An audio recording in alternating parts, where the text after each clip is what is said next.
चले इसका जवाब जरा नसीम सिद्दीकी साहब से ले लेते हैं। सिद्दीकी साहब, किस ऑप्शन पर गौर करना चाहेगी हुकूमत? जो उनके मफाद में होगा यकीनी तौर पर उस पर, लेकिन आपका तबसरा क्या कहता है? बिस्मिल्लाहिर्रहमानिर्रहीम। पहले तो जरिए आपको बहुत मुबारक हो पब्लिक न्यूज ज्वाइन करने। Thank you. जो हमारा हम टीवी से पीटीवी से सुनो से होता फिर पब्लिक में हम इकट्ठे हो गए। आपने जो सवाल पूछा, देखिए बड़ा गहरा सवाल है, बड़ा जबरदस्त सवाल है। बात सिर्फ ये आती है कि अगर एक कुरान की आयत हम ले लें कि इन्नमल अमालु बिन्नियाती, हम लोग का दारोमदार नियतों पे है।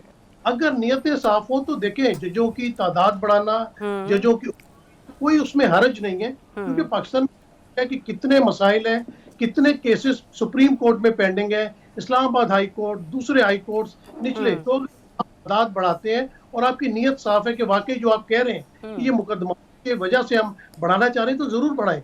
लेकिन अभी आपने देखा कि 2 जजेस को जो एडॉक पे आप सुप्रीम कोर्ट लेके आए हैं कि भाई काफी ज्यादा केसेस पेंडिंग है, उनकी वजह से लाए थे, लेकिन वो छुट्टियों पे चले गए, अभी ज्वाइन नहीं किया और साथ ही वो छुट्टियों पे चले गए। तो इससे थोड़ी सी जो है ना वो कंट्रोवर्सी आती है। बाकी मुल्क में ये होना चाहिए कि तमाशा, ये जो हम ख्याल जजेस की बात आती है, ये खत्म होना चाहिए। देखें ना, जो जज होते हैं, सुप्रीम कोर्ट के जज हैं, अगर वो सियासतदानों के खिलाफ इस तरह के अल्फाज इस्तेमाल करना शुरू कर दें कि कोई सिसिलियन माफिया है, या ये समझा जाए कि वो उनके जजेस थे, तो फिर तबाही तो पूरे मुल्क में आएगी। अगर हम बहुत पीछे भी ना जाएं तो, लेकिन इफ्तिखार चौधरी साहब आए, साकिब निसार आए, आसिफ खोसा आए, इजाजुल एहसन थे, अब कितना नुकसान पहुंचाया और मुल्क की मईशत को भी हम सियासतदानों इल्जामात लगाते हैं कि वो लोग हैं जिन्होंने जमीन पे फैसले करने होते हैं। देखिए, दुनिया के फैसले, कायनात के फैसले अल्लाह ताला के हैं, और उन्होंने अपने नायब भेजे हुए पूरी दुनिया के अंदर के आपने फैसले कर।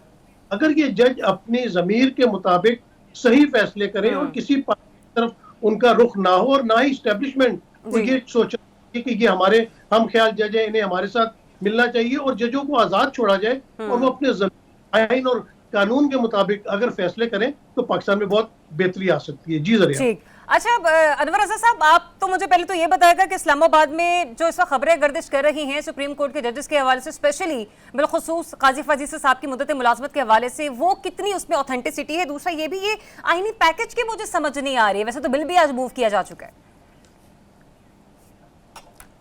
ज़रिया, बहुत शुक्रिया आपका।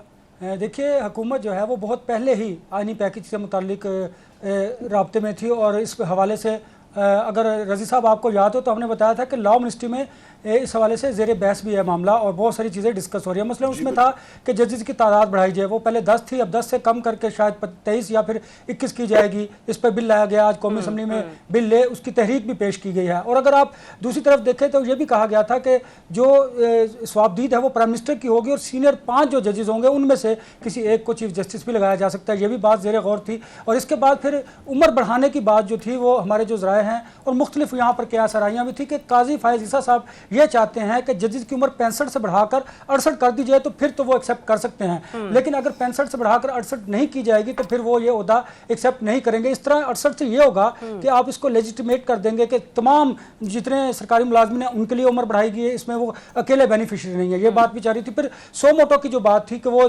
इख्तियार जो एक कमेटी को दिया गया है, 3 रुकनी सीनियर जो जजेस हैं उनको, वो भी लेकर सो मोटो इख्तियार जो है वो चीफ जस्टिस के पास चला जाए। इस तरह की 4-5 जो चीज़ें थी वो गवर्नमेंट करने जा रही थी। लेकिन चूंकि गवर्नमेंट को मुश्किलात का सामना था, उस वक्त मौलाना फजल रहमान के साथ उनके ये मरासिम भी नहीं थे, बातचीत का आगाज़ भी नहीं हुआ था, 2/3 अक्सरियत का मामला भी नहीं था।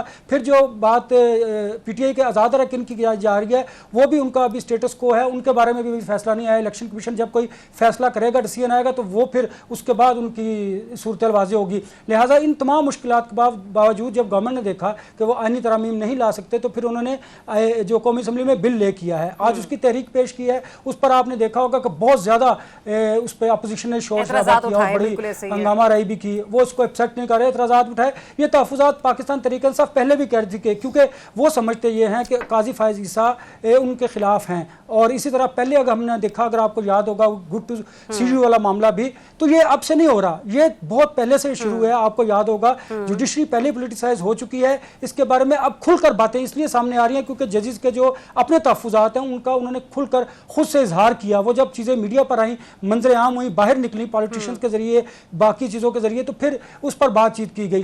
लेकिन ये बात दुरुस्त है कि अब भी जो आप आईनी तरमीम जो आप बिल पेश कर रहे हो, जजेस की तादाद बढ़ाना चाह रहे हैं, डेफिनेटली 48,000 से ज्यादा ऐसे केसेस हैं जो सुप्रीम कोर्ट में ज़ेर इल्तवा है, जजेस की तादाद बढ़नी चाहिए, लेकिन इस वक्त जो गवर्नमेंट का ये इख्तियार है वो बढ़ाना चाहती है, लेकिन अपोजिशन इसको इसलिए कैश कर रही है कि वो हुकूमत इसलिए इस पे जजेस की सिर्फ तादाद बढ़ा रही है कि वो नहीं, अपने लाइक माइंडेड जजेस लाना चाह रही है उस पर। बिल्कुल बिल्कुल सर, आप दोनों साहब जो हैं इस्लामाबाद में बैठे हैं, अमर सईद अब्बासी साहब भी और ये भी, यार असल में जो वहाँ पे दिलचस्प मौजू है वो ये है कि मौलाना किस दस्तरखान पे बैठेंगे, वफाकी हुकूमत के और केपी हुकूमत के। सर वैसे हमारे माजूर के साथ प्रोग्राम का जो अगला पहलू है वो इसी मौजू के हवाले से जरा कमेंट्स अपने सेव करके रखिएगा, ताकि फिर मैं आप ही के सवाल से आगाज कर लूंगी नेक्स्ट सेगमेंट का। आपको लगता है कि काजी फैज ईसा की अगर मुद्दत मुलाजमत में तोसी हो जाती, क्योंकि रज़ी साहब ने गुफ्तगू में पहले ही कहा था कि जरूरी नहीं है कि वो एक्सटेंशन ले, कुछ दिया भी जा सकता है, ये नेक शगुन होगा हमारे अदालती निज़ाम को मद्देनजर रखते हुए?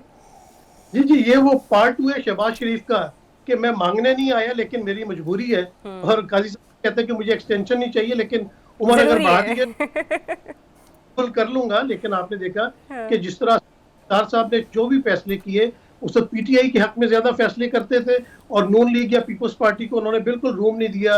उसके बाद थे यहाँ आसिफ सईद खोसा आए, बंदयाल साहब आए, अब काजी फैज ईसा भी उसी रूटीन पे चल रहे हैं। पर तब्दीली आनी चाहिए ना, जब अपोजिशन शिकायत करती है, मुल्क के अंदर एक ये बात की जाती है कि भाई इंसाफ होना चाहिए, तो काजी फैज ईसा के जितने भी फैसले हैं वो कंट्रोवर्शियल हैं, बहुत ज्यादा कंट्रोवर्शियल हैं, और उनका एक झुकाव जो है वो खास करके हुकूमत और इस्टेब्लिशमेंट की तरफ नजर आता है। तो अगर उनको 3 साल की एक्सटेंशन मिल जाती तो फिर मुल्क का भी जितना बेड़ा गर्क हुआ है उससे तो 100%, 1000% जो है और बेड़ा गर्क हो जाएगा। मेरे ख्याल सुप्रीम कोर्ट में और जजेस वाले मामले में बिल्कुल सियासत नहीं होनी चाहिए। अब आप ये देखें कि 12 करोड़ 65% नौजवान डिग्रियां हाथों में लेके नौकरियों की तलाश में फिर रहे हैं, और आप जो को नौकरियां दिए जा रहे हैं, उनको एक्सटेंशन जा रहे हैं, एक बंदा 3-3 नौकरियां कर रहा है। खुदा के वास्ते कोई आवाम के ऊपर रहम है, तो इस मामले को तो मैं इस तरह ही देखता हूँ। जी जरा।